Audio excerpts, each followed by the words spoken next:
Thank you for sticking with us for so long.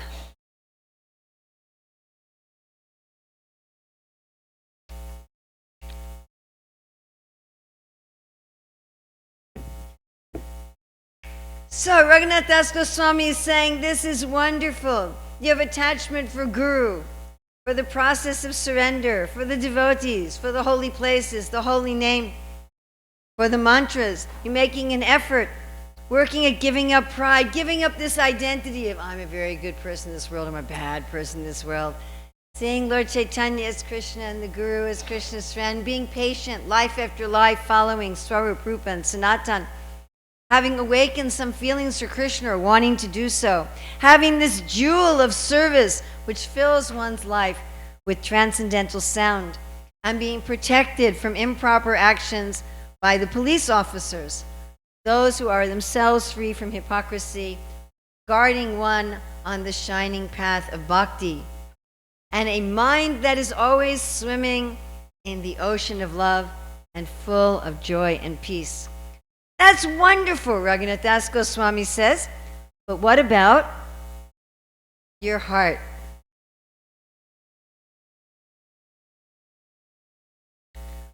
Pratishatsvadrista swapacharamani meridinatet Katam sadhu prema sprirshati shuchir etananumanaha Sadatvam sevasva prabhudaita samantamatulam Yatatam nishkasya tvaritamihatam veshayati saha. As long as the unchaste, dog-eating woman of desire for prestige dances in my heart, how can the chaste and pure lady of love for Krishna touch it? Therefore, O mind, you should always serve the incomparable, beloved devotee commander of Krishna's army, who will immediately throw out the unchaste woman and establish the pure lady of love in the heart. So one thinks, oh, I have this jewel of service that's filling my life with transcendental sound, and my actions are all pakka because I am protected by those free from hypocrisy on the shining path. And moreover, my mind is always swimming in the ocean of love. Oh, there's a party going on in my heart. Raghunath Das Goswami says, okay, all right, you better see who's at the party and what they're eating. He said, it could be that what they're serving is a dead dog. People do eat dogs, so it is a kind of food, but it's not a very nice food. Now, this dead dog represents honor, prestige, praise, and the problem isn't so much with the dog. The problem is that also at this party, there's a disloyal woman who likes to eat the dog. She represents the desire for praise and honor. Why is she disloyal? When we want honor, we don't tend to stay around people who are criticizing us. Right? We only want to be around people who praise us. So disloyal, when we want praise, we will simply go to whoever is flattering our ego. And you see here in the back, these nice ladies. Yes, you see them here in the back?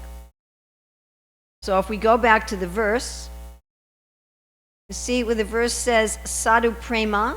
See the long a? Usually the word is prema. Prema is the feminine form.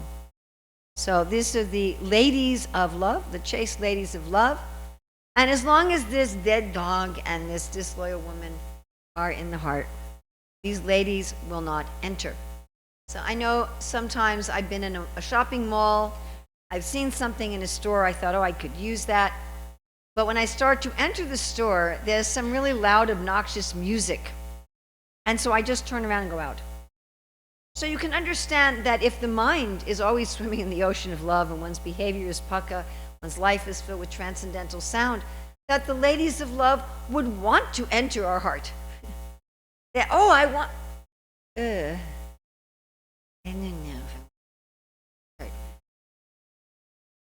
Now, in his song commentary, Bhakti Vinod, says that this disloyal woman, this unchaste woman, she has a boyfriend.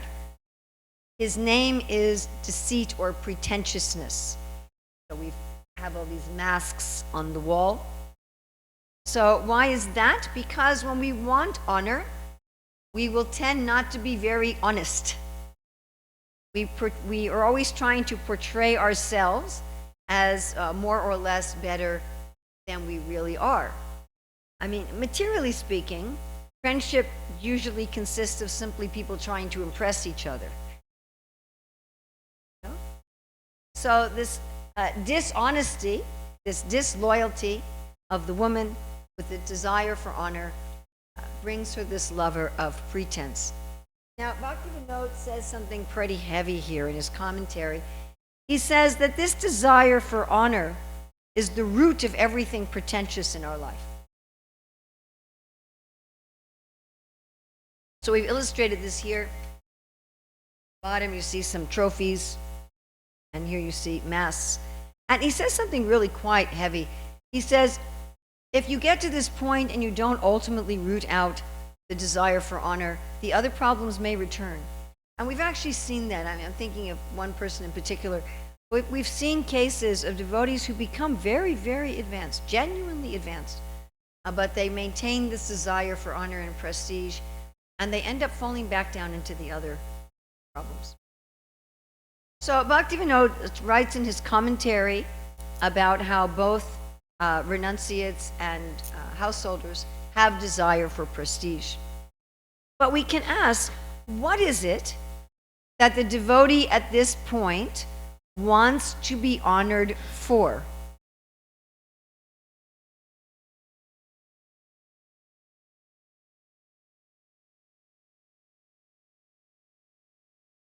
No, not so much skills and accomplishments, but devotion. Spiritual, yes. The desire to be honored for accomplishments in the world is long gone at this point. But a person wants to be honored for their devotion. And if you think about it, a person who's come to this point is very devoted. Someone who's come to this point is rare. Their lives are filled with transcendental sound. Their actions are bhaka. Their mind is swimming always in the ocean of love. I mean, he's a very exalted person. But if they want to be honored for being exalted, Bhaktivinoda Thakur says the householders, they want to be honored for being very kind, very religious, for being a devotee of Vishnu, for knowing spiritual subjects, for being very detached. My husband and I used to always brag that we had a house with no furniture. The renunciates, they want to be honored for being renounced. Only travel with one dhoti. For being a master of the Shastric conclusions, for having a perfect understanding of devotion. I was talking to one devotee who said to me, Urmila, I'm the only one who really understands the science of bhakti and rasa from the Shastra. And I thought, that's the dead dog.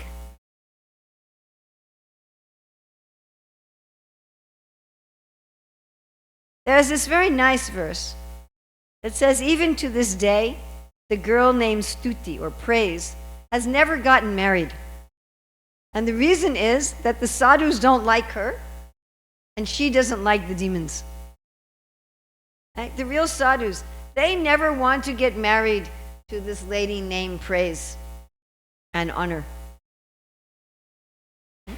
So what is the solution to this problem? This is a very, very deep-rooted problem. And Prabhupada defines humility as being free from the desire to want to be honored by others and to not relishing getting the honor from others. That we find, of course, an extreme example in Madhavendra Puri. When Madhavendra Puri had the deity steal the sweet rice for him, the pujari came in the middle of the night to give him the sweet rice, and Madhavendra Puri ate it in ecstasy, and then he thought, I better leave right away in the middle of the night, because otherwise people won't honor me. And this will be a problem. Of course, they honored him anyway. But that was his mood, that he was going to run from honor. Can you think of people in the scriptures who got caught up by this desire for honor? Huh? Daksha, yes. Oh, really had a problem with this. Indra, ooh. This seems to be a big problem, doesn't it? Look what they did. Again, if you think about how elevated, we think, oh, Daksha, Indra, but they're very great personalities. And they're devotees. I mean, Daksha, when he was chanting the Hamsaguya prayers, he saw Lord Vishnu and he experienced bhava. An ordinary person. And Indra, Indra's a wonderful devotee. Definitely. If we would meet Indra, we'd be very impressed. He's a wonderful devotee. But just look at what happens when they have this desire for honor. And Daksha offends Lord Shiva. And Indra tries to kill everyone in Vrindavan. I've met some Vaishnava aparatis in my life, but never to that extent. I've never met anybody who wanted to, wipe out a whole devotee community, flood all the houses, and kill everybody, just because he wasn't being honored. He was ready to kill millions of people, millions of cows, because he was dishonored. Anybody else you can think of had this problem with honor?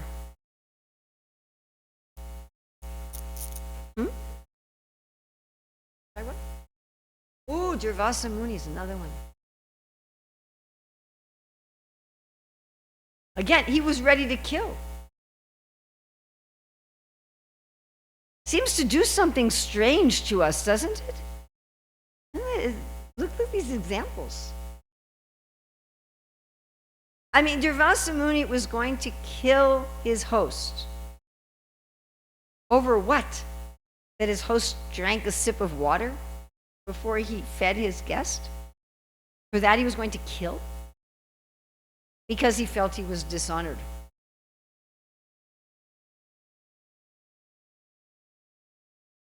Any other examples? Hiranyakashipu, he felt his son was dishonoring him, wasn't he? Didn't he? These are all examples of people who were ready to kill. They were ready to commit murder.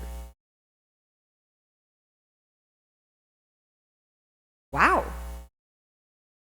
People who've studied the rage response. The Bhagavatam says we can become suddenly enraged. It feels like it's falling out of the sky. I assume that most of us have experienced this kind of sudden anger. And then we'll say and do things, and later we're just like, I can't believe I did that. Hopefully we haven't killed anybody in our anger. But one of the main triggers for extreme sudden anger is thinking that we've been insulted. You can explain it biologically. You can explain, we're social animals and our status in the society has something to do with our access to resources. If you have higher status in the society, you have more access to resources. People spend a lot of time and energy in life having a higher status, don't they? Isn't it? Men and women do it a little differently, a little different path. But the principle of having a high status and being very enraged if our status is threatened by dishonor is basically common not only among humans, but it's even common among the devas and otherwise very exalted persons. We can see that there's a direct relationship between this attachment to being honored for being a great devotee and Vaishnava aparad, isn't there? In these examples we've looked at, you see a direct relationship. Many times when we think we're angry on principle, it's not that. All these people thought they were angry on principle, didn't they? Durvasa think it's the principle of the thing, but it wasn't.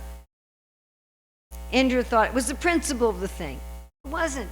Daksha thought it's the principle of the thing, but it wasn't. It was all about their personal prestige and their personal status. And what a dangerous thing. That can take someone like Indra or Daksha or Durvasa and bewilder them so much that they were ready to commit murder.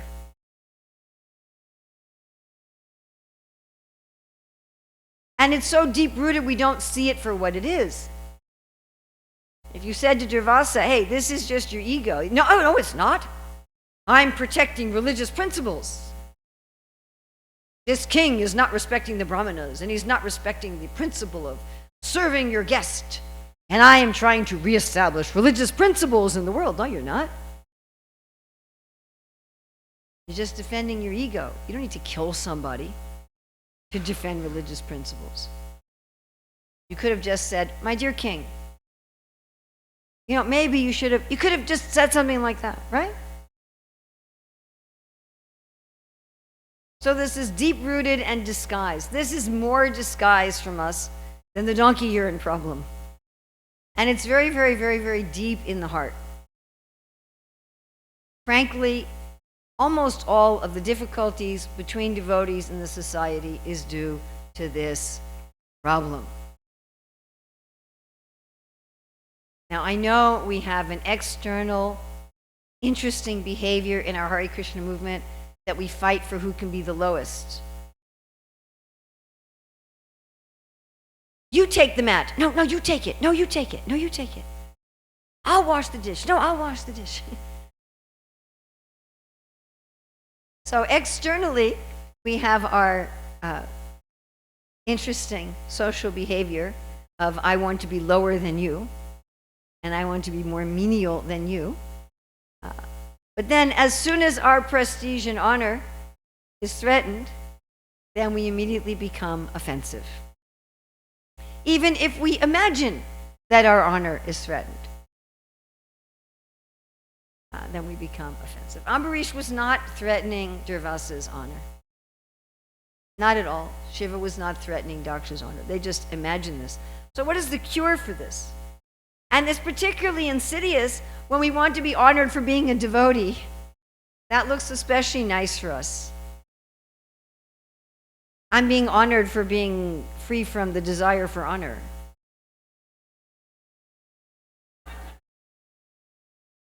No, it's not like that. And inside I'm thinking, yes, finally. So Raghunath Das Goswami in this one tells us to go to the devotees. To remember, for the problem with sound, we go to the Lord. The problem with the thieves, we go to the devotees. The problem with the donkey urine, we go to the Lord. And for this one, we go to the devotees. And this one is such a serious problem. We have to go to the highest devotees. To get free from the thieves and the ropes, we can go to any devotee who's free from hypocrisy. For this, we have to go to the army generals. We have to go to the most exalted top generals in Krishna's army. And they will throw this desire for prestige and pretense out of our heart, at which point Krishna will throw them out of our heart. He will clean our heart. And then our heart becomes like a very beautiful city into which the chaste lady of love will enter. So what do you think? Is that nice? Would we like that? So how does this work? Well, again, this desire for honor is to be honored as a devotee. So at this point in the process, a person no longer wants to be God. They don't want to be God. But they want to be a great saint. You understand? I don't want to be God, but I want to be a saint. I remember once a poem I wrote many years ago. And I wrote, I'm aching to become a saint. So the cure is to serve the actual saints. To take the view of being a servant of the saints instead of trying to be a saint. That doesn't mean you go out drinking or something because you say, I don't care about being a saint. But the idea is that I'm not trying to be the greatest anything. I'm actually trying to be a servant. Now, the reason this works is that, interestingly enough, this desire for honor, praise, and recognition has a spiritual origin. You know, this question that if I become humble, that means I'm going to get abused. I won't care anymore what anybody thinks of me. But there is somebody that the humble person cares a lot what that person thinks of them. And that is Krishna. In the chapter in Krishna book of Akura going to Vrindavan, Srila Prabhupada writes, if we're not seeking to be recognized by Krishna, our life is condemned. This desire for honor and recognition and praise is rightly used when I want Krishna to notice me. Like Srila Prabhupada would quote Bhaktisiddhanta saying, don't try to see God, act in such a way that God will see you. What does that mean? That Krishna says, come. And Krishna recognizes you. I think it was when Ronald Reagan was president, I'm pretty sure. There was this one 14-year-old boy who was an entrepreneur. He'd been very successful in his own business at 14. And he had given, I think it was only about $1,000, but he'd given $1,000 to the IRS to help pay off the national debt. So the story somehow went to the president, and the president called him. He wasn't trying to see the president. He wasn't knocking on the door, but the president came to see him. Well, that's really what we want. We want Krishna to knock on our door. Hey, I heard you did this. Are you the one who made that sandesh this morning? But what is Krishna going to honor us for? Is he going to honor us because we're so pure? What do you think? It's not going to happen to me, I'll tell you that. Is that why he's going to honor us? You think Krishna's going to come and say, yes, I honor you because you're so pure and saintly? What he's going to honor us for is serving his devotees.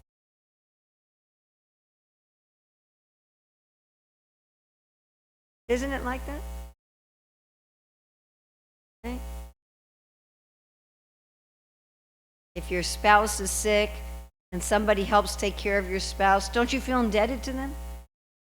If someone takes care of your children, and your children, you feel indebted. You know, or if your parents are disabled or sick and somebody's taking care of them, you're so grateful. Oh, thank you for taking care of my mother. Thank you for taking care of my father. Well, that's how Krishna feels. Oh, thank you for taking care of my devotee. Why the top devotee? Because we want to be the top devotee. This is the problem. Therefore, we have to serve the top devotee. We recognize this is the top devotee, and I am a servant. And then Krishna recognizes us. Krishna says, well done, good and faithful servant. At that point, we are so satisfied that we no longer care about the honor of this world. Is the honor of this world true? Is it real? When everyone's honoring us for being saintly, is that authentic? No, not at all. But when Krishna honors us for being a servant of his devotees, that is authentic. And immediately we become detached from the shallow honor of the world. Okay? One devotee was actually saying to me today, oh, you know, I have some problems, but when I'm helping the younger devotees, they just think I'm wonderful. And I'm thinking, I'm not really so wonderful. Right? We all know this, isn't it? When people are saying, oh, you're so sincere, you're so devoted, we're thinking, you don't know what I was thinking about the last hour. You know? But when, and we feel that it's phony. Yes? We're only wanting it because we don't have the real thing. So how do we serve the great devotees? Bhaktivinoda Thakur says we serve them through embraces, through taking the dust of their feet, through eating the remnants of their food. This is child Narada. Through taking the water that washes their feet. And then the potency flows from their heart into our heart. And then the sadhu prema, the chaste ladies of love, enter into our heart. This is our painting for this verse. This is the gopis after bathing in Radhakund, dressing for the pleasure of the Lord. So, we made it.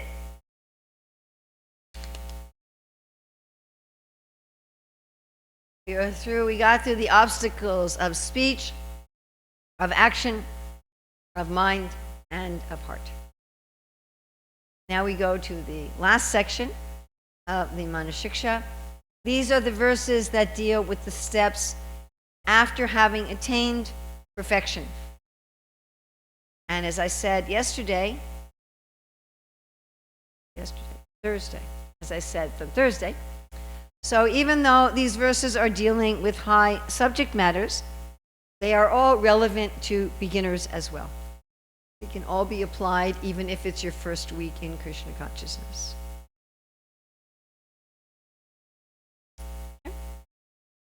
Yata dustatvam me davayati shatyasyapi kripaya Yata mayam premamritam api dadyat yujvalamasham Yata Shri Gandharva Bhajana Vidhaye Prerayatimam Tata Goste Kakva Giridharam Iha Tvam Bhajamanaha.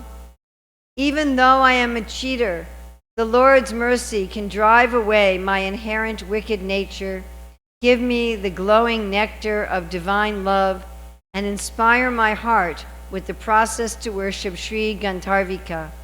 Therefore, O mind, with pleading words, you should worship Sri Giridhari here in Vrindavan. So what is now gone? Pride. There's no more pride. There's no more, oh, I'm a Pukka devotee, I'm always in the ocean of love, I'm so pure, I'm a wicked cheater. And you'll notice in the Sanskrit we have yata, yata, yata, and tata. It's a very common grammatical construction in Sanskrit, yata and tata.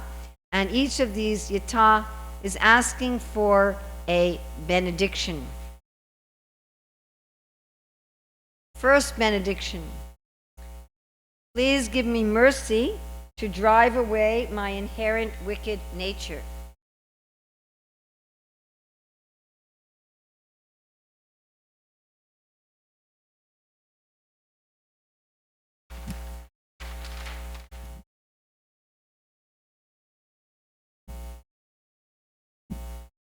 So, first one.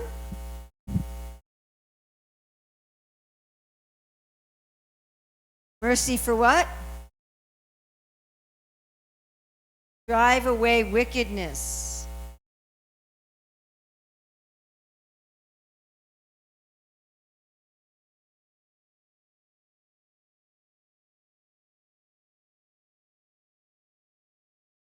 My heart is dirty, but you can plant a garden in my heart.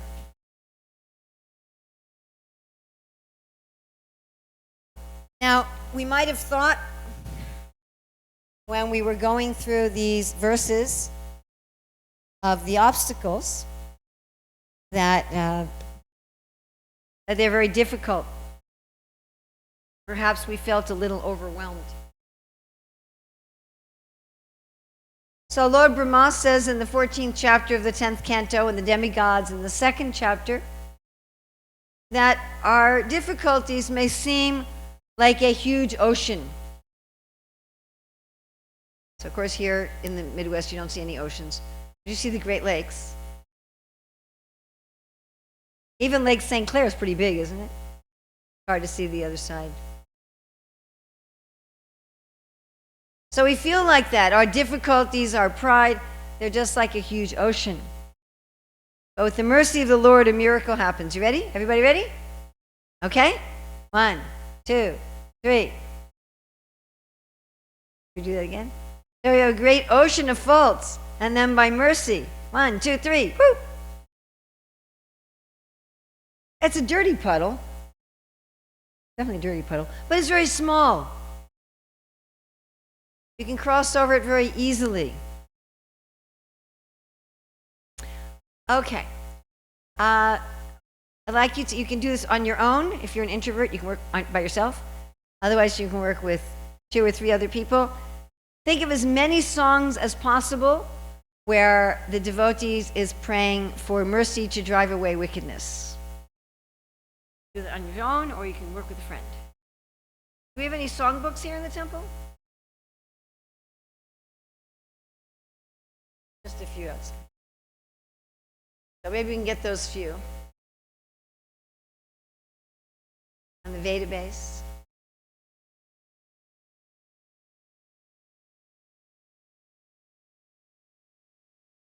I'd like you to think, I know it's after lunch. People are just, everyone's really struggling here. Thank you for coming after lunch on a hot day. Think of as many songs that you know of that are asking for mercy to drive away wickedness.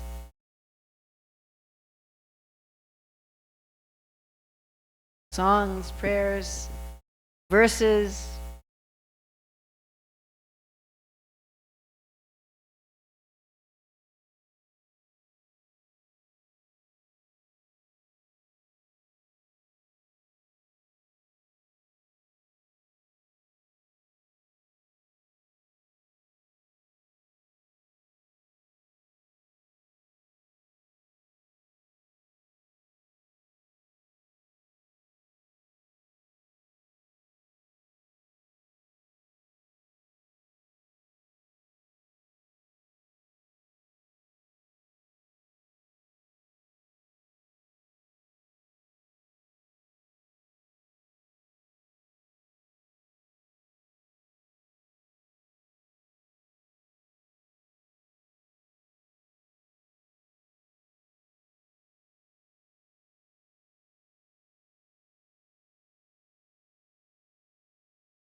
Some of you who aren't looking for songs, I see are taking the opportunity to take a nap.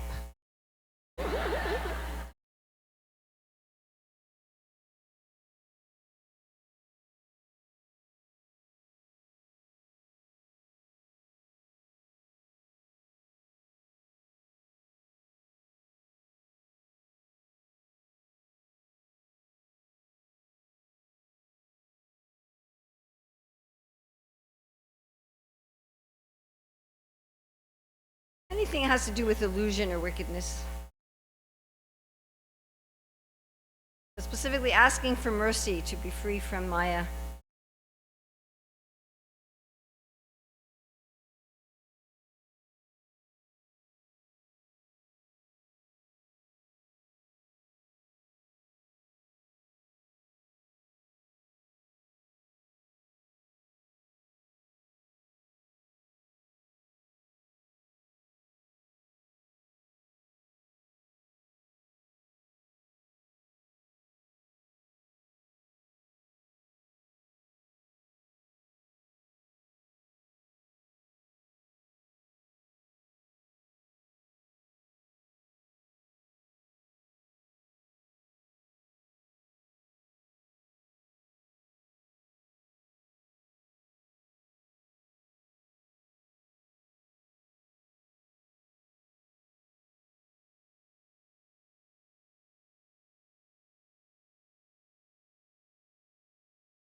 Okay.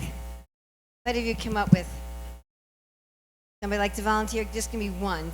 Yeah? Okay, can you tell me what it says there? That's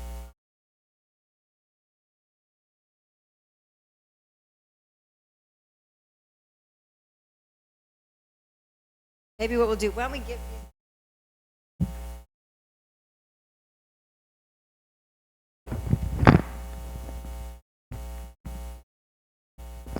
there you go. Okay.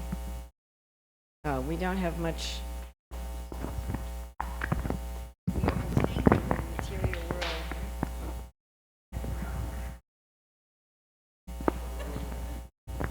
Okay, so what's the name of the song? Anadi Karma Phale. It's a Bhaktivinoda Thakur's song on Ainanda Tanuja Kinkaram Patitam Mam Vishame Bhavambuddha verse, Ah, okay. where he says that I have accumulated so much materialistic tendency by which is beyond origin, Anadi, that much I have accumulated, and the rogues of mental speculation and karma, fruitive activity are actually in the highway. They are dragging me. Oh, very much like Raghunath Das Goswami's highway robbers. So they are putting me into this Bhava Sindhu. It's like such a big ocean of materialistic existence. Oh, look at that. All right. So now all I have is you are my bandhu, you are my friend, and you are Krishna Kripa Sindhu. You are the merciful Lord. So please accept me and relieve me of this this poisonous materialistic ocean. And he also says that I am a fallen servant of yours, so please accept me and make me an atom of your dust particle at your lotus feet. And Amitabh, I'm your eternal servant, and I have forgotten this. Please awaken this in me. Okay, very nice. Okay, next group, take it to the back there. Just give us one. Damodarastaka prayers. Namo Deva Damodarananta Vishnu Prashida Prabodhuka Jalavigmagnam. That O Damodar, O Vishnu, O Supreme Personality of Godhead, it's almost like the Ajinanda Tanuja Kinkara. I'm drowning, so please pick me up. Place me in happiness. Okay. Hare Krishna.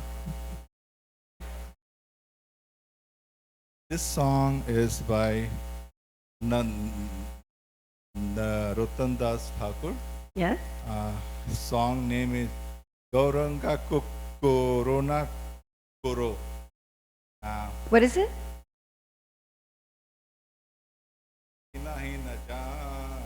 I just love this.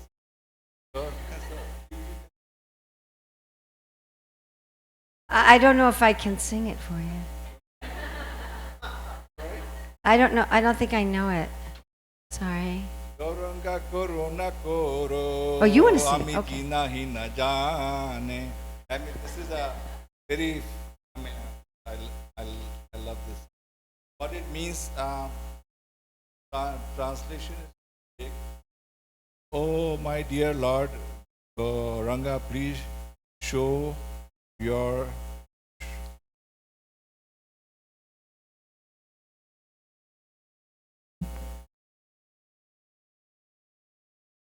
Oh my dear Lord Gauranga, please show your mercy to this lowly and destitute soul.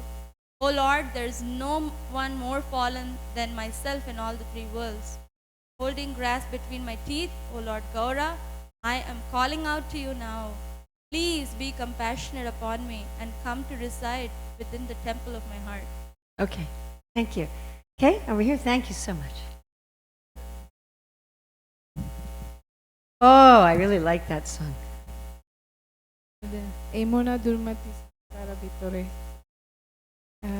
Translation is, O Lord, such a wicked mind has brought me into this world, but one of your pure and elevated devotees have come to bring me out of it.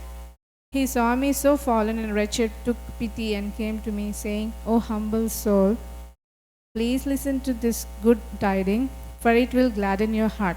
Krishna Chaitanya has appeared in the land of Navadvip to deliver you. He has safely connected many miserable souls, such as you, across the sea of worldly existence. To fulfill the promise of the Vedas, the son of Brahmana, bearing the name Mahaprabhu of golden complexion, has descended with his brother, the Avadhuta Nityananda.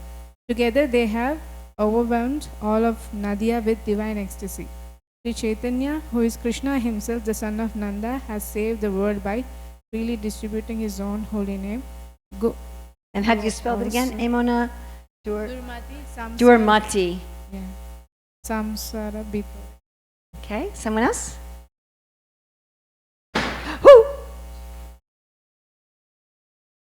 Gopinath Sang Mataji. I was waiting for that one.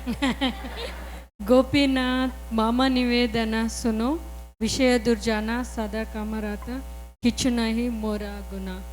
The translation is, O Gopinath, Lord of the cowherd girls, please hear my prayer. I am a wicked materialist, always addicted to worldly desires, and no good qualities I possess. I possess. You are my only hope, so I have taken shelter at your lotus feet. I am your eternal servant. Thank you. And Okay, someone else? Well, let's go here and then we'll go back there. Hari Hari Bifale. Oh, yeah, okay. Can you just tell us a little bit of the translation?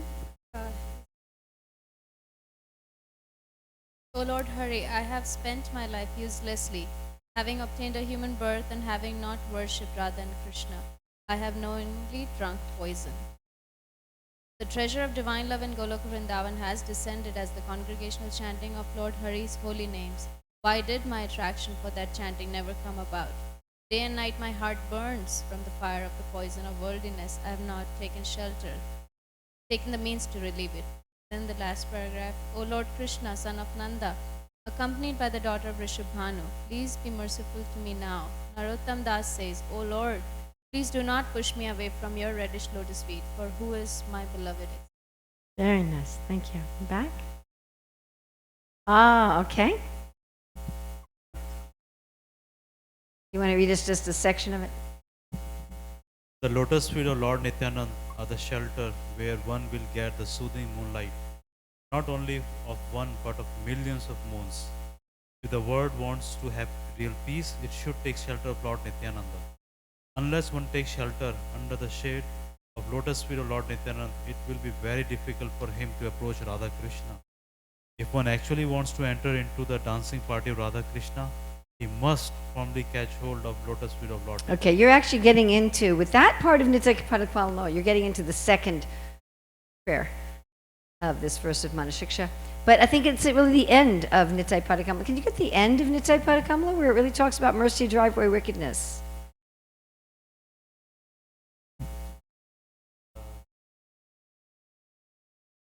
The third verse is the being maddened after false prestige and identification with body.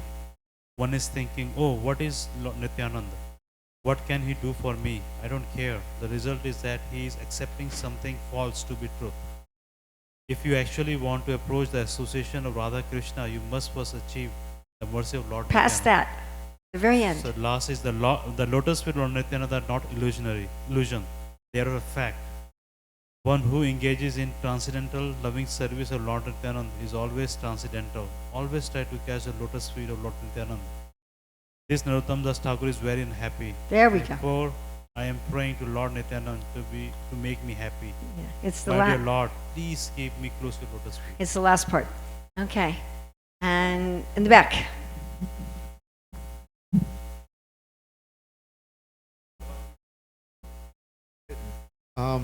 The one I found was from Amar Jivana.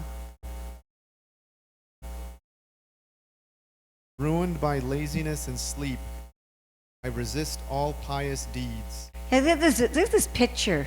Can you get that picture of that? Go away, pious deeds.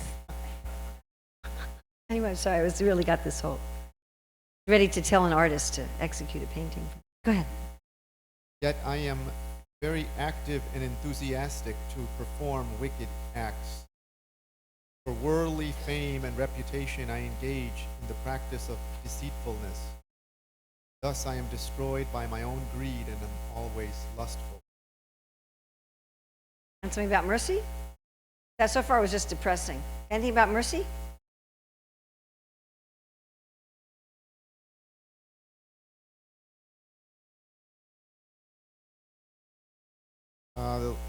Now in old age, deprived of all means of success, humbled and poor, Bhakti Vinod submits his tale of grief at the feet of the Supreme Lord. Asking at the feet of the Supreme Lord. Okay, somebody else who hasn't said anything yet? Who hasn't said something yet? Here we go. And the frontier we haven't heard from also. Is that turned on? Gurudev, Kripa Bindu Diya song. Can you read us just a bit of the translation? Yeah, with a drop of your mercy, make the servant of yours humbler than a blade of grass. Give me the strength to bear all trials and troubles and free me from all desire for honor. O Lord and Master, please invest me with the power to honor all living beings properly. Only then will I sing the holy name in great ecstasy, free of offenses. O Lord and Master, when will such mercy fall to this weak and foolish devotee? Please make me a beloved servant. When I examine myself, I find nothing of value. Therefore, your mercy is essential to me. If you are not merciful, I shall simply weep, and I shall not maintain my life. Very nice. Okay, someone in the front here? Somebody here? Come on, I heard you talking about the Shikshastika verse. The second verse of Shikshastika.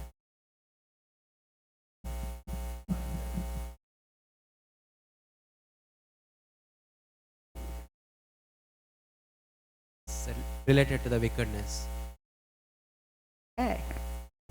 Thank you. And is someone else? The gentleman there?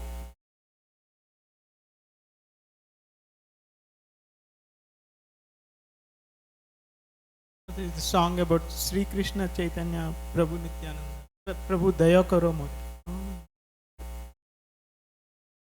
It says, my dear Lord Chaitanya, please be merciful to me, because who can be more merciful than your Lordship within the three worlds? Your incarnation is just to reclaim the conditioned fallen souls, but I assure you that you will not find greater fallen soul than me. Very nice. All right, the next benediction that's being asked for here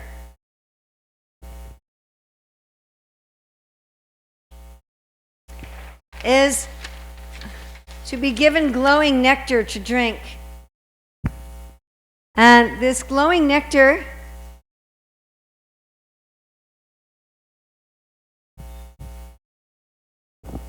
that's of course a metaphor. And Bhaktivinoda Thakur explains that this glowing nectar is coming from Radha Krishna being poured into the hearts of the devotees. I'm just wondering, is that fully sharp? There we go. And Bhaktivinoda says that this glowing nectar poured into the hearts of the devotees means the rays of the Ladini Shakti. And the rays of the Ladini Shakti illuminate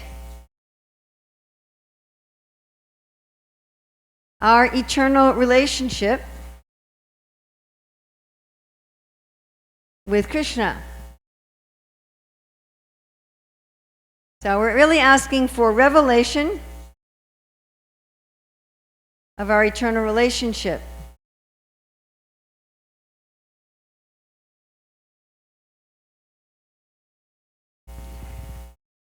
So you already mentioned this in the song Nitai Padakamala. You're talking about how Lord Nityananda brings us into the association of Radha Krishna.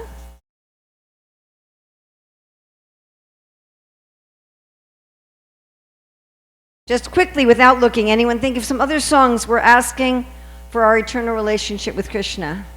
Yes. What is it? Oh, okay. The song the song on the 6th verse. 5th.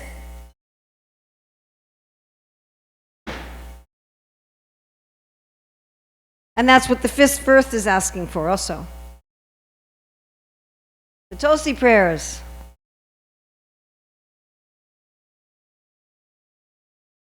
Any others? In Jeev Jago? Not sure. Any others? Radha Krishna Bolbo? Okay.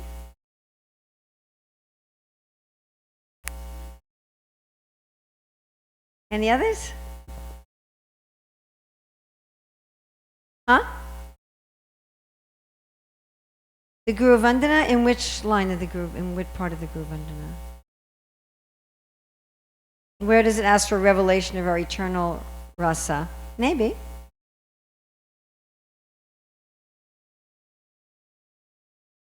Prema Bhakti Yahahoite. If you have prema, it has to be a specific prema. You can't just have prema. You understand? Do you remember which part?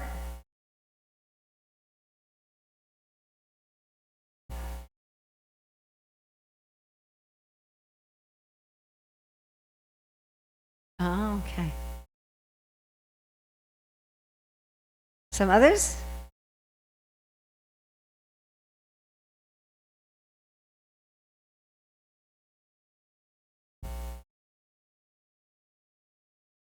There's some more. Radha Krishna Pranamoy. Yeah. Of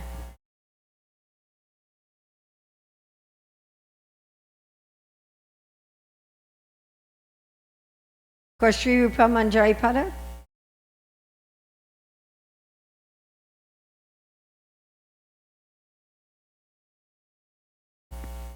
Okay. Now, the third request that's being made here, this is our painting for this verse. The third request that's being made here is for the shelter and worship of Srimati Radharani, the internal energy.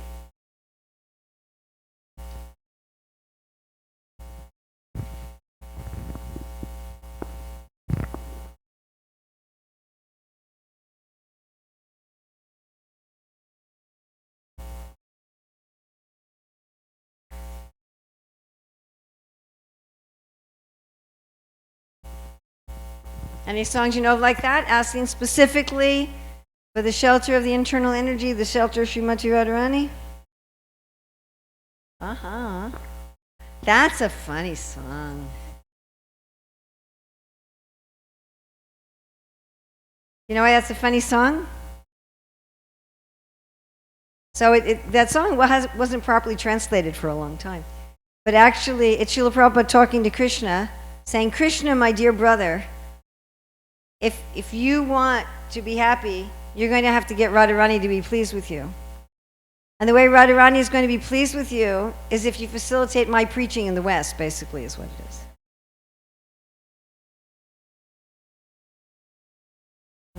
is. That's a really interesting song. Any other prayers that ask for the shelter of Radharani?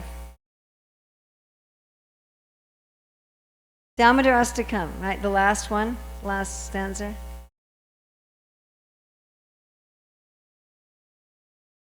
What else? The Hare Krishna Mahamantra you can put everywhere.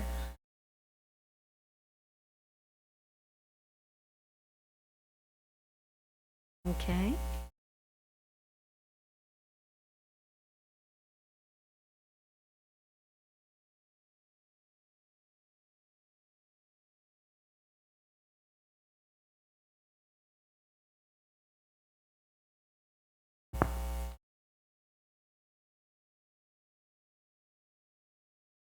That's more glorification, yeah. So is this one. Again, the Tulsi prayer.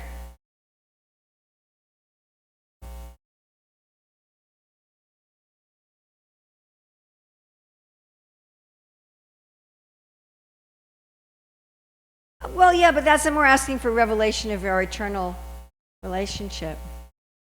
Now notice the Tulsi prayer actually has all three.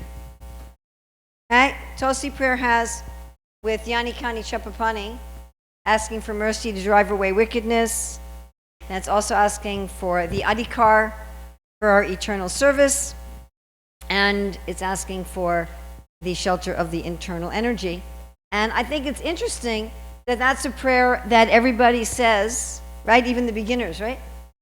So here this is text 8 of Manah Siksa. It's very elevated. But these three prayers we're making every day in our Hare Krishna movement, right? Every morning. When I visited a temple, they were singing that for the Sunday feast. Probably isn't actually such a good idea, but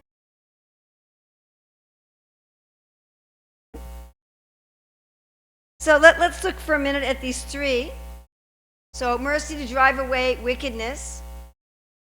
Go back a minute. And mercy to drive away wickedness. This is coming from humility. So as we mentioned earlier, the proud person wants mercy because they want to take a shortcut. They're thinking all those other people, they have to work really hard to attain enlightenment, but you know, I'm much better than that. I should just be able to get mercy and get a shortcut. I mean, I remember those board games I played as a kid. You land on the right square and you can kind of jump to the end of the game. So they're looking for that kind of thing. Whereas this prayer for mercy is what we talked about, knowing that only the offended can restore the relationship. So this asking for mercy in text 8 is a very deep understanding that I am the offender. I'm a wicked cheater, and my only hope is that the offended opens the door. And then asking for the restoration of our eternal relationship. Again, while we may have some idea of our relationship, some glimpses, the full awakening of that has to be revealed by the grace of the internal energy. It certainly isn't something that can be understood just with our intelligence or our senses. And Srila Prabhupada very nicely explains in many places that this desire for our eternal service is not sense gratification. It's a desire for an expression of love, but it's a particular expression of love. Someone wants to love Krishna in a very particular way, and then of course the shelter of the internal energy. It's not possible to serve Krishna properly without the shelter of the internal energy. Now we can say that all devotees are under the shelter of the internal energy from the beginning. Mahatmanastu mam partha daivim prakriti mashrita. This is asking for full shelter. Bhakti Vinod in his commentaries quoting verses, he's quoting verses from Rupa Goswami about having the shelter of Gandharva.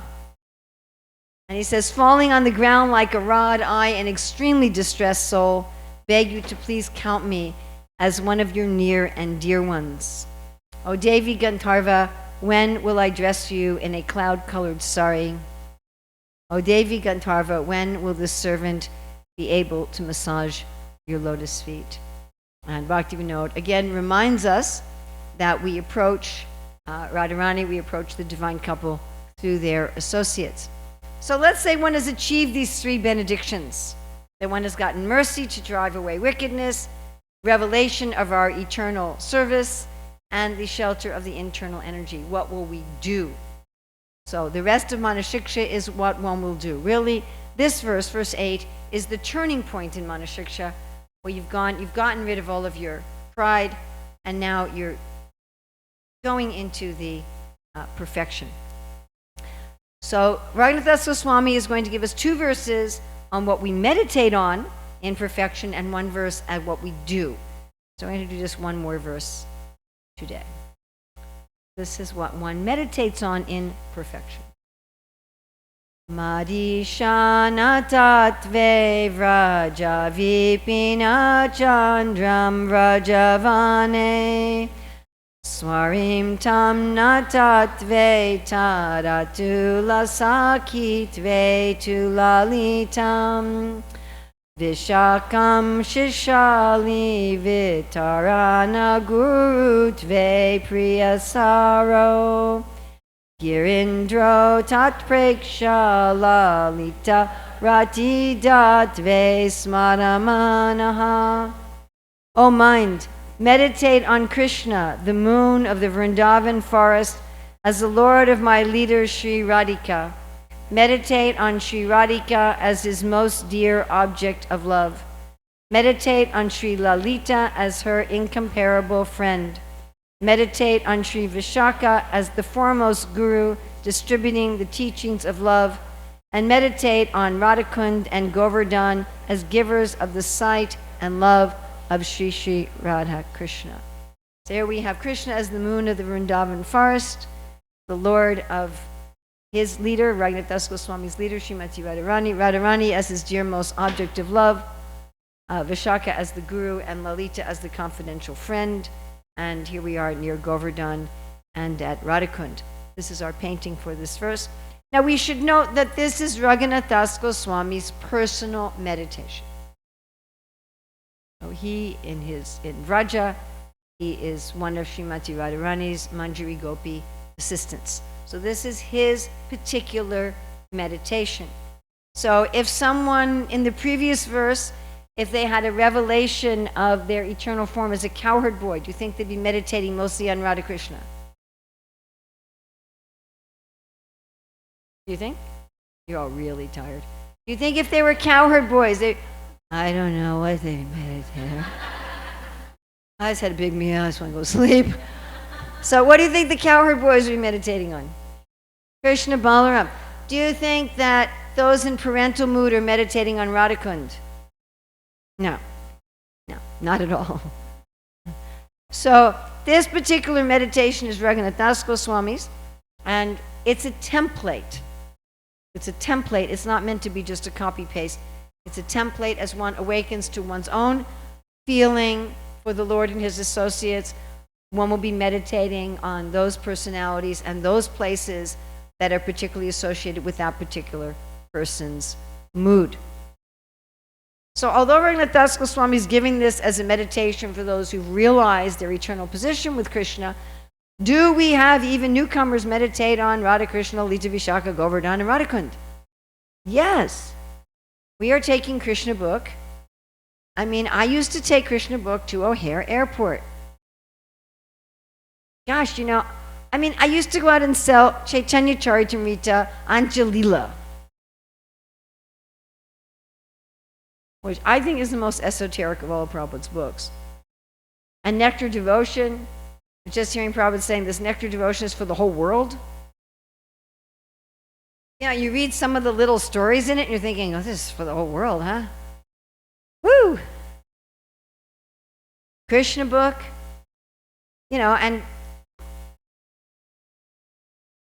I didn't go up to people and say, hey, I have this really nice book, but have you realized your Swarup?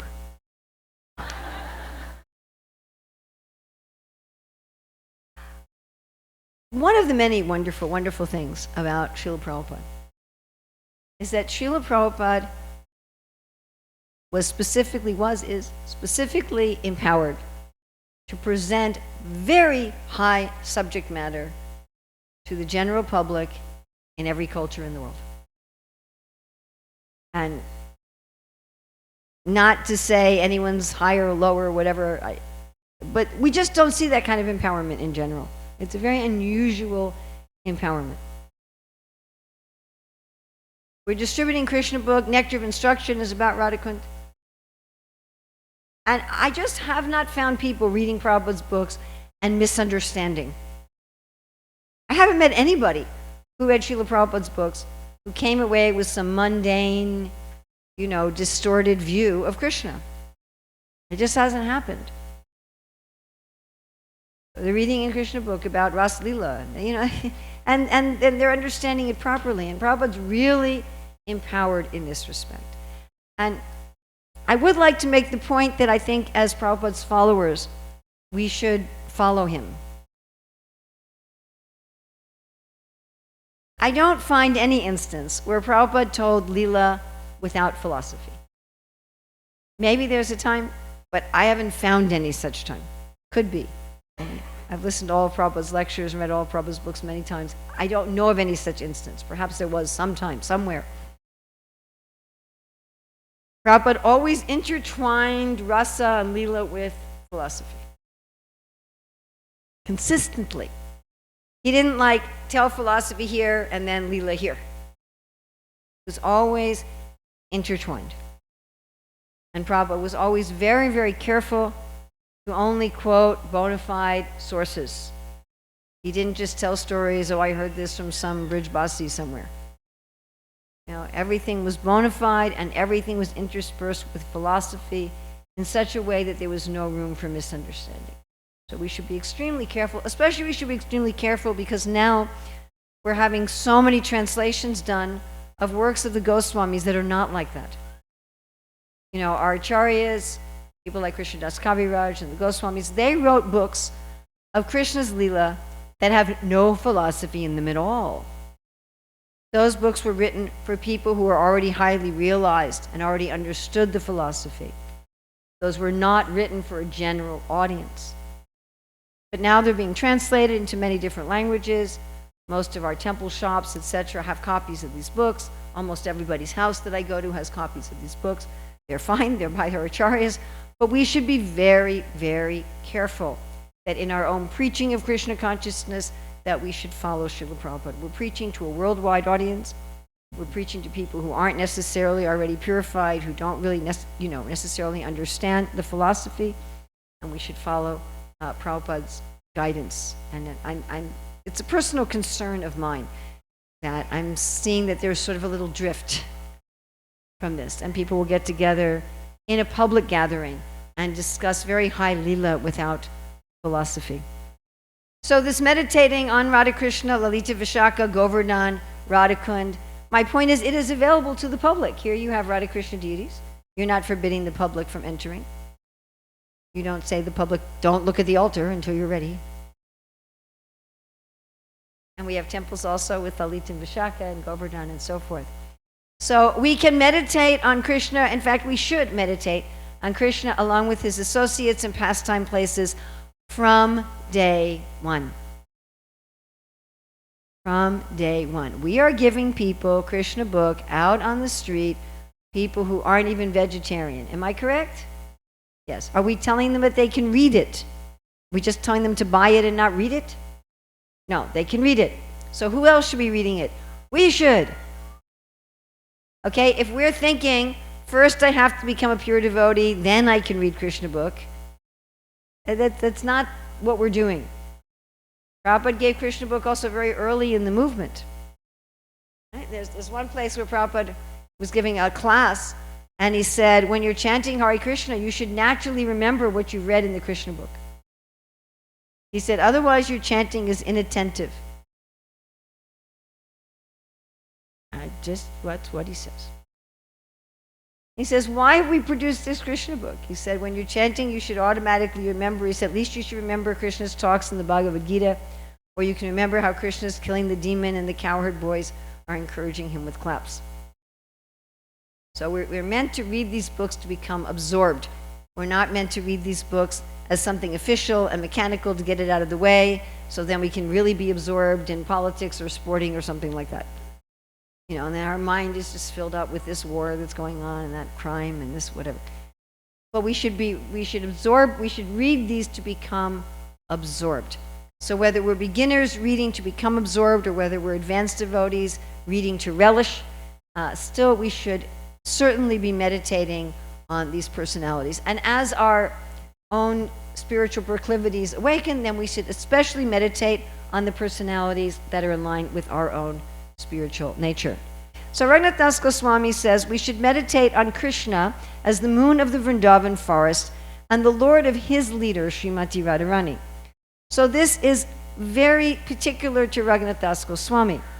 There are certain gopis who like Krishna more than Radha, some who like them both equally, some who like Radha more than Krishna. Raghunath Das Goswami, as in his Manjari form, likes Radharani more than Krishna. So his mood is, I like Radharani and I like Krishna because Radharani likes Krishna. You understand? That should not be imitated, which is why the GBC said, don't chant Radha's name without Krishna. And then you become like Ravana trying to take Sita from Ram. So Raghunath Das Goswami can do that. He can just chant Radharani's name, but we should not imitate that, right? And if one does that without realization, then one will actually become entangled. You won't, as soon as you take Radha from Krishna, you don't get Radha anymore. You get Durga. One has to be very careful. But this is his particular meditation, to meditate on Krishna as the moon of the Vrindavan forest and the lord of his leader, Srimati Radharani. And he meditates on Radharani as Krishna's most dear object of love. So Krishna is falling at the feet of Srimati Radharani. So perhaps you know that Jayadev wrote this line, Krishna is falling at the feet of Radharani, but he wasn't sure if he should write this or not. So he's debating, I feel inspired to write this line, but I don't really know if I should write it. Of course, most of you here are from an Indian background, so you can relate, but I think most people who are not Indians are like, so he's falling at the feet of his girlfriend, what's the big deal about that? Okay.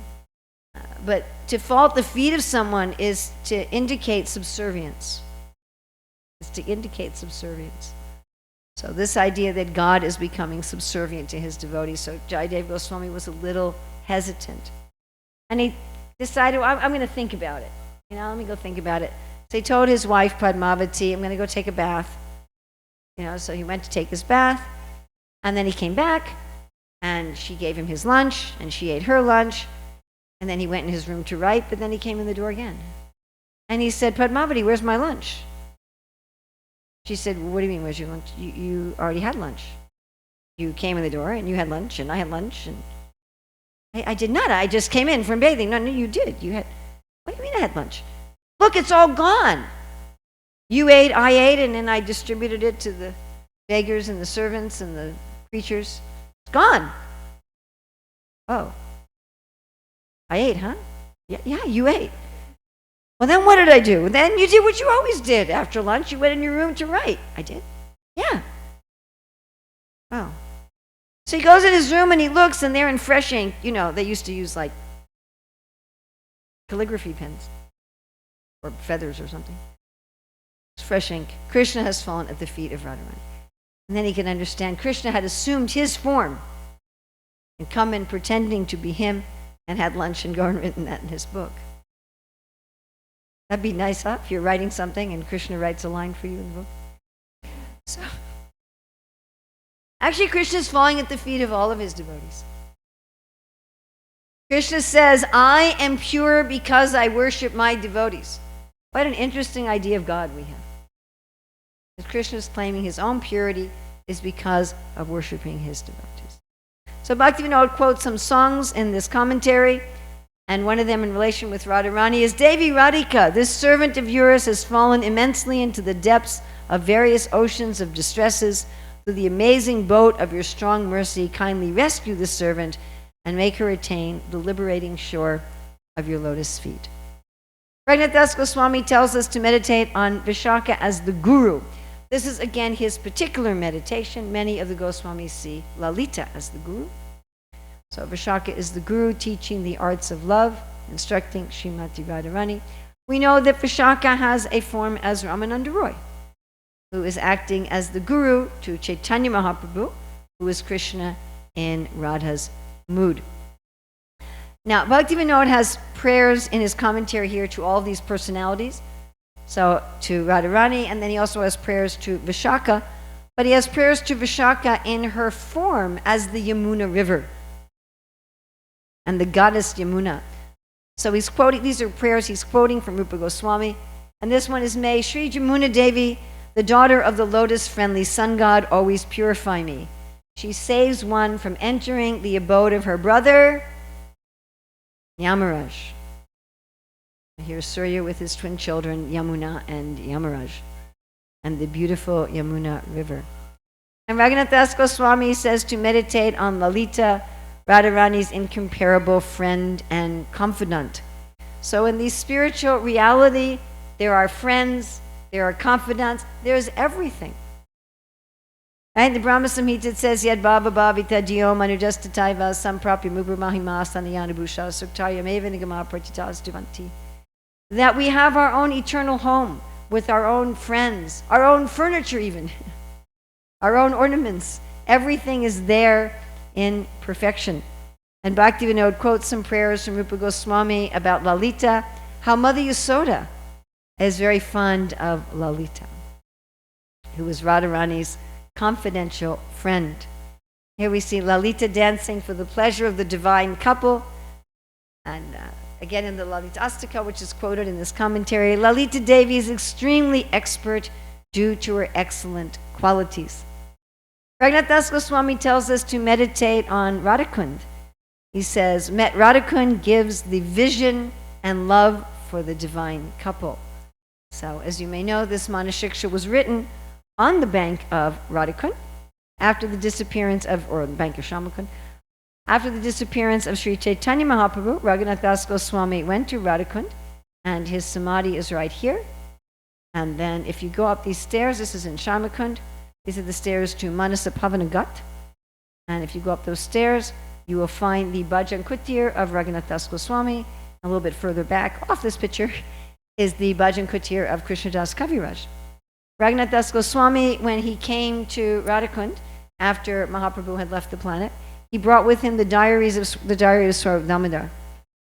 And Raghunath Das Goswami would sit right here in this courtyard every afternoon with Krishnadas Kaviraj for about 3-4 hours every day and talk to him about Sri Chaitanya Mahaprabhu's activities from Swarup Damodar's diary. And that's where we get the Chaitanya Charitamrita, Madhya-lila, and Anjalila.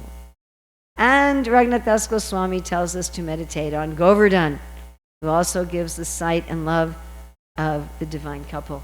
Now, of course, everyone in every mood with Krishna meditates on Govardhan.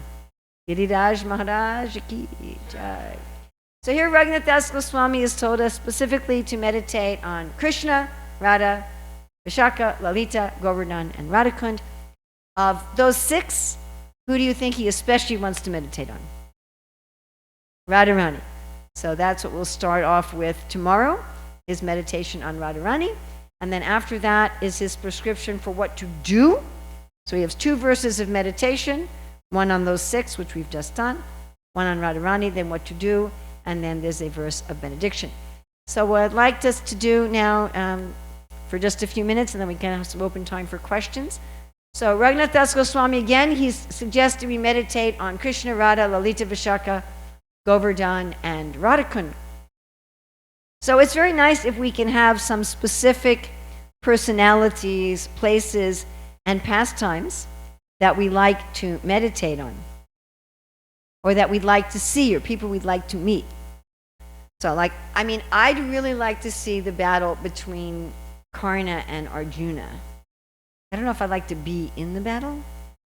Not sure about that, but I'd like to see it. I definitely would like to see Krishna as a chariot driver and Arjuna fighting with Karna. I'd also really like to see Varaha coming out of Brahma's nose. And then he becomes, huge like the sky, and he's roaring, and he picks up the earth, and I really like that. I'd really like to see the Kaliya Lila, Krishna dancing on Kaliya's hoods. I went to a festival in Russia. At the end of the festival, they had dancers doing a fireworks dance. I mean, really, it was really, gosh. They can't leave Russia because they can't take their equipment over the border.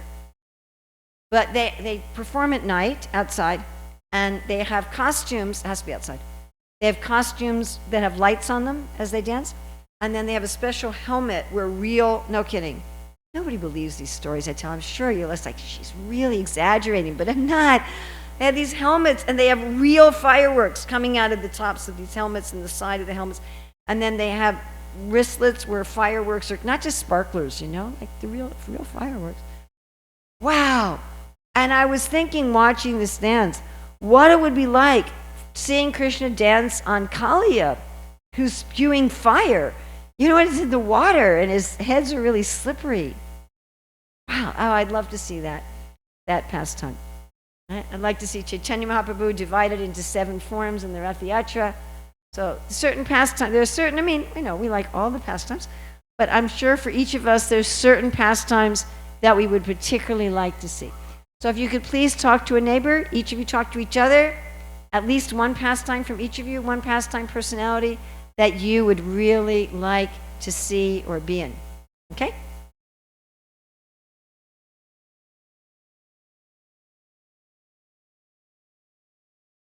You want the picture of Radharani and Lalita? You want, oops, no, not that one. Went way back to the wrong verse. Okay. This one? By Driti. You like that? This by Driti. Not so old. No, it's not so old. Driti. By Driti. That's actually a poor copy of it. That's not a great, and that's just a piece of it. It's a larger painting. Another blue one. Oh, this one? Oh, is that the one I have no idea who that artist is. I don't know who that artist is.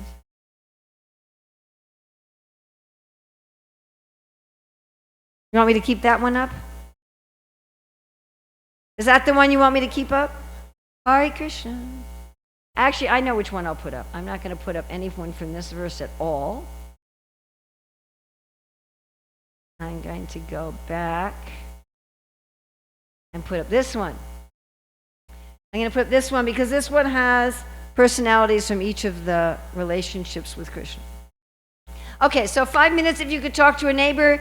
Each of you suggest some pastime personalities that you would like to see.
Okay, thank you very much. So we have some time for some questions. Could you turn that off? Could you turn off the projector?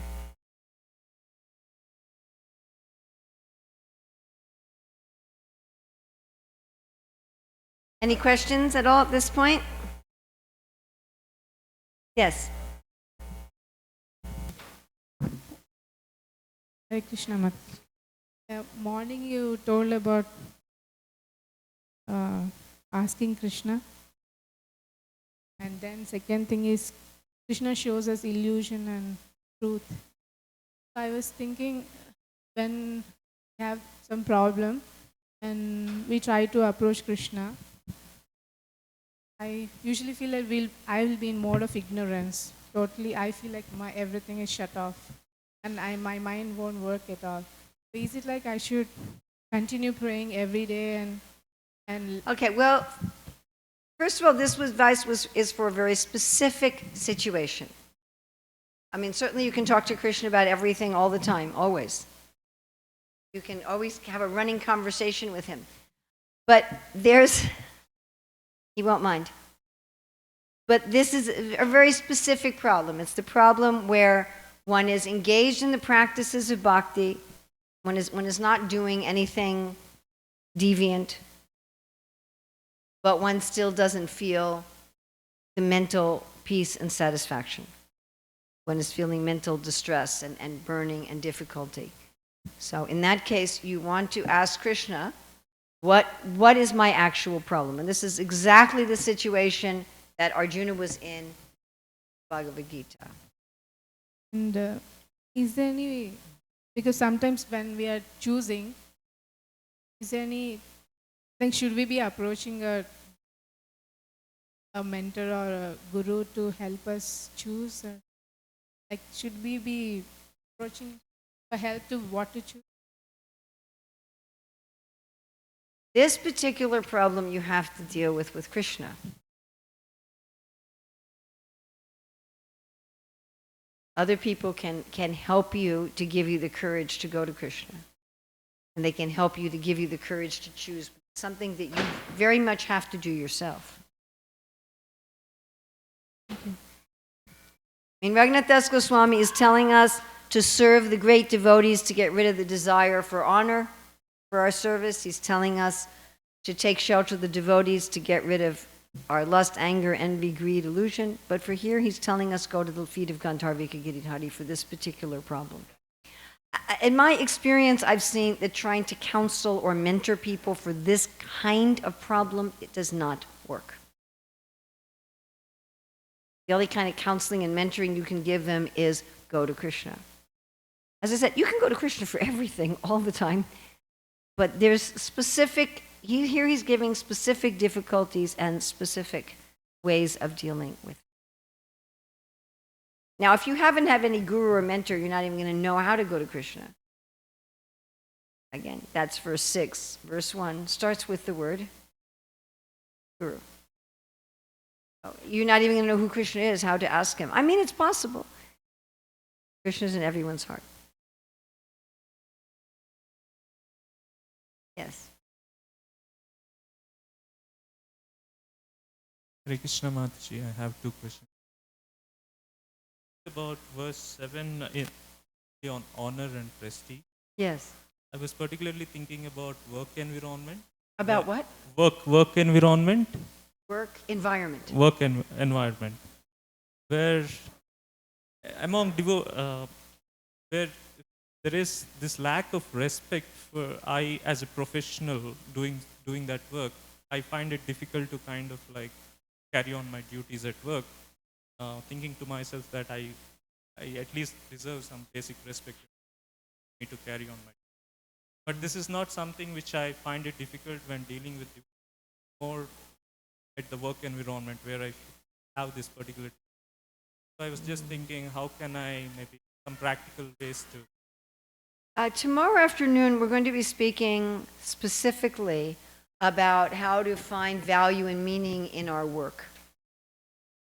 And there's a new book that I'm working on with a devotee named Rukmini, Dr. Datta. And it's specifically about work. It's about Varna Dharma.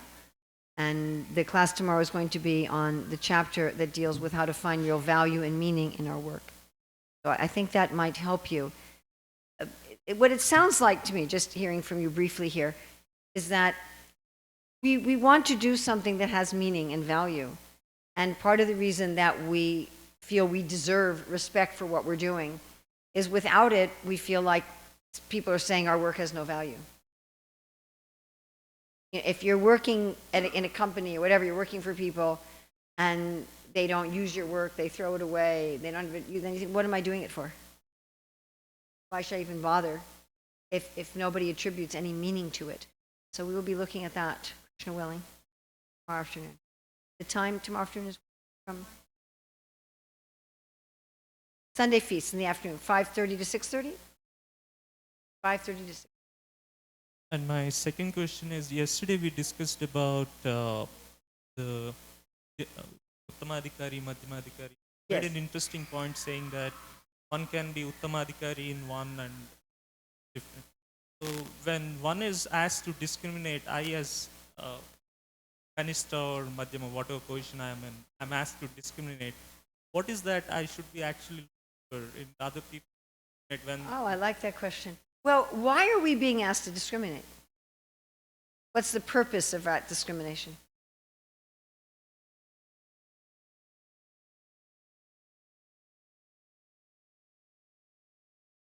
Yeah, to properly relate. Right. So then relate in what? Well, it's going to be something specific. Let's say I want to relate to somebody about Shastra. I have some question or some doubt about Shastra. Then I'm going to look at those demarcations for Shastra. I'm not going to go to someone who knows less Shastra than I do and has less faith in the Shastra than I have. Could you have very little knowledge of the Shastra and not be able to convince anybody, but be fully in love with Krishna? Is that possible? Yes. You could be illiterate. You could not read any Shastra at all. You couldn't know a word of it. You could be incapable of convincing anybody on the basis of Shastra and be fully in love with Krishna. But I wouldn't ask such a person a question about Shastra. Does that make sense? Yes? So when you're trying to decide, you're trying to decide because there's some purpose. It depends what the purpose is. So if I want to discuss certain things with equals, but they may not be my equals in something else. Depends what are we talking about? What are we looking at? Therefore, it's good to know what are people's position in different areas. You know, one of the things that we're trained in the academic world is that you don't speak out of your area of expertise. Another one of my bugaboos in the Hare Krishna movement, people who speak out of their areas of expertise. Somebody who never taught kids, never had kids, and they're telling you how to raise kids. Somebody who was never married, and they're telling you how to be married. It's like, well, I read books about it. Okay. You don't tell me how to be married because you read books about it. So when we're looking at Kanishta, Madhyama, and Uttama, it's in what area? Does that make sense?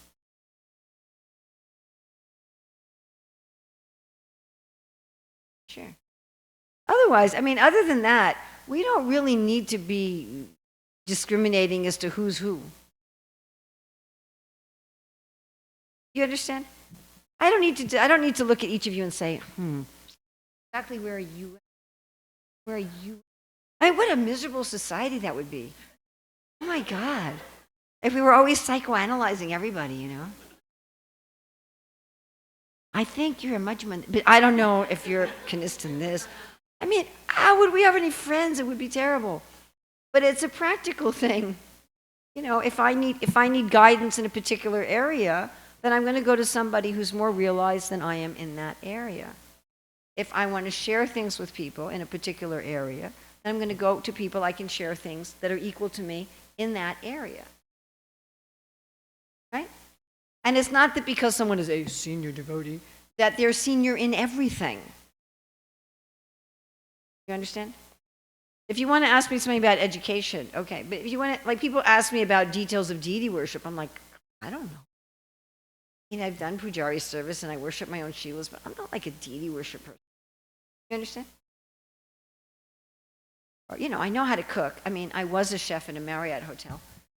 And I know how to cook, and I've cooked for devotees, I've cooked quantity for devotees in temples, but I'm not Burma or Yamuna, I mean, I know kind of in the middle. So if you're looking for an expert cook, I'm the wrong person. Ask Apurva or Burma. You understand? But it just depends. What are we talking about? If you want to know how to build a Rath Yatra cart, then I'm a total kanista. I don't know a thing. Okay? So it's just, we want to associate with people appropriately. The main things we're trying to avoid for ourselves, speaking or preaching out of our areas of expertise or realization. We're also trying to avoid inappropriately preaching to people who aren't ready to hear certain things. Like I was talking about how Srila Prabhupada always combined Leela with philosophy.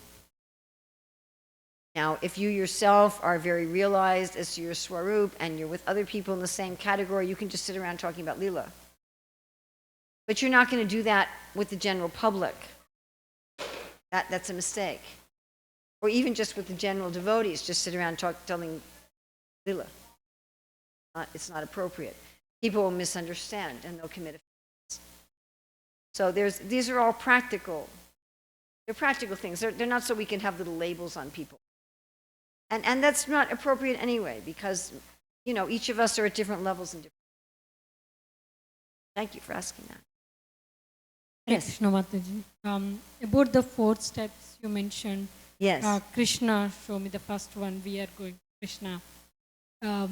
It requires a lot of courage, you mentioned. Definitely. And apart from that, I was like, sometimes like ignorance, or sometimes with the other attractions, or sometimes maybe health related, physically or mentally, like a lot of different factors which does not, or like you might be like that I think like I don't want, like I want to try, that comes into the picture, and once you are at the last resort, okay, I'm done, really, that's when the bulb the bulbs light up.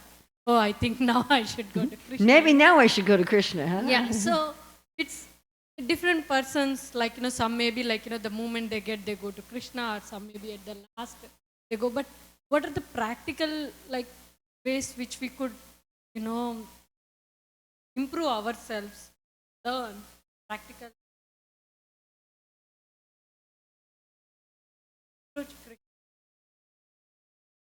I think just doing it a few times. And you just kind of see how lovely it is. What happens after, just let's take a human example. Let's say you have a friend who asked you for advice, and they really listened to you, they didn't argue with you, they didn't get all false ego-y and defensive about it, they accepted it, they put it into practice. And that happened 2 or 3 times. You might start offering them advice without them asking. Right? If you had that relationship with them where they were leaning on you and they really took you seriously, so Krishna will do that. And that's really exciting. Because then you feel, oh, he trusts me. So you're at some difficult time in your life, like, oh, why is this happening? Oh, this is just awful. And then Krishna, without your asking, says, here it is. Here's the illusion. Here's the truth.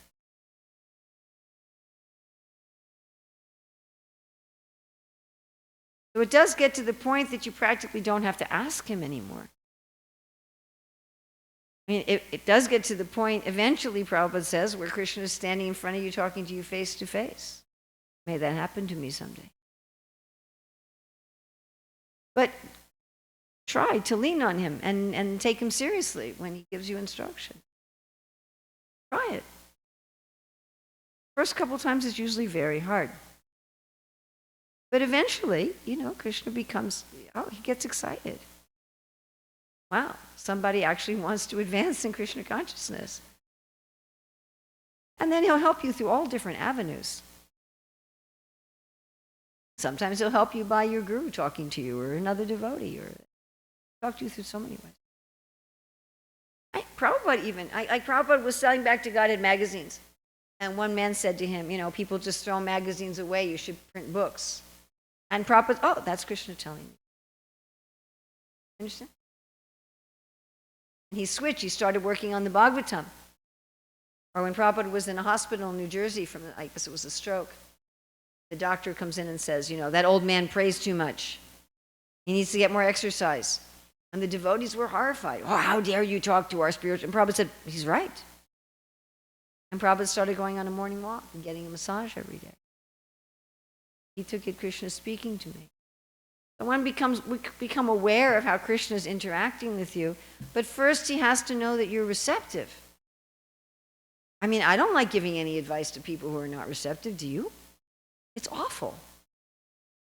I remember this one devotee years ago came to me, Urmila, please tell me what my biggest problem is. And I knew her, and I said, you don't have any problems. And she kept pressuring me, and I got a little sentimental, I suppose, after a while. And I was still trying to be really careful, but I said, look, you really don't have any problems, but since you're insisting that you want to know what your problem is, you have this very small, I mean, it's nothing really. But you're asking me, so I'm telling you, but it's nothing, it's just nothing. Oh my God, the next 3 weeks, she didn't leave me alone. She was calling me and emailing, how dare you say I have this problem? I'm like, oh my God. Never gonna tell her anything again. So you don't want Krishna to be in that situation. Where Krishna's like, yeah, you're fine, lady, you're fine. Try it. But you have to really want to know. I mean, it has to be genuine. You can't play games with it. You have to really want to know. And then after a while, he'll start responding automatically. And putting you back on the right track automatically. Telling you what's going on automatically. Yes?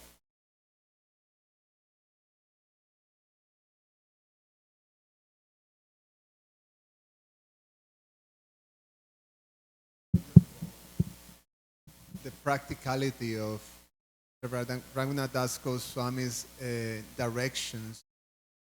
And it makes very much sense, just to think about it, that when one is dealing with some sort of addiction or condition that forces one to do the loss and that whole gang of ugly, creatures, there, people, one have to take shelter of a devotee or call for the army of devotees, as you call, And I remember hearing long time ago this presentation that His Grace Rabindra Swarup Prabhu made on the cure of souls.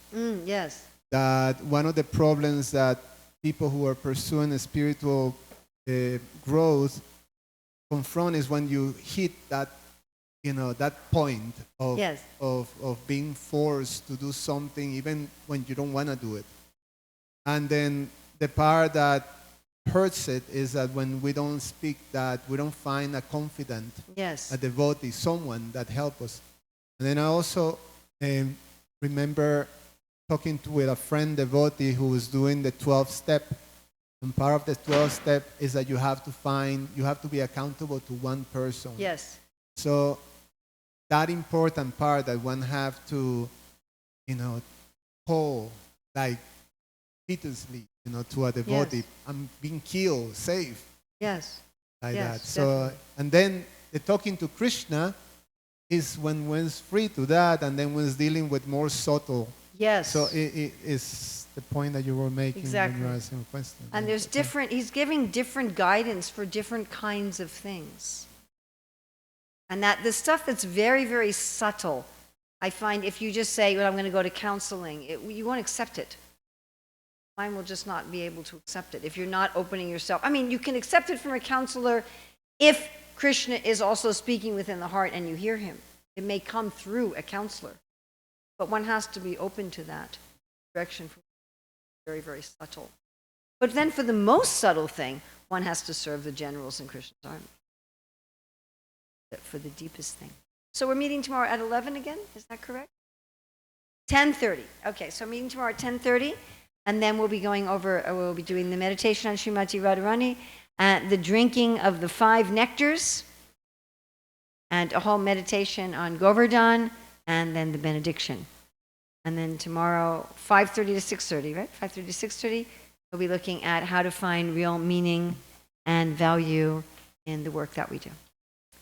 Thank you very much. Raghunath Das Goswami ki, Bhaktivinoda Thakur ki, Srila Prabhupada ki.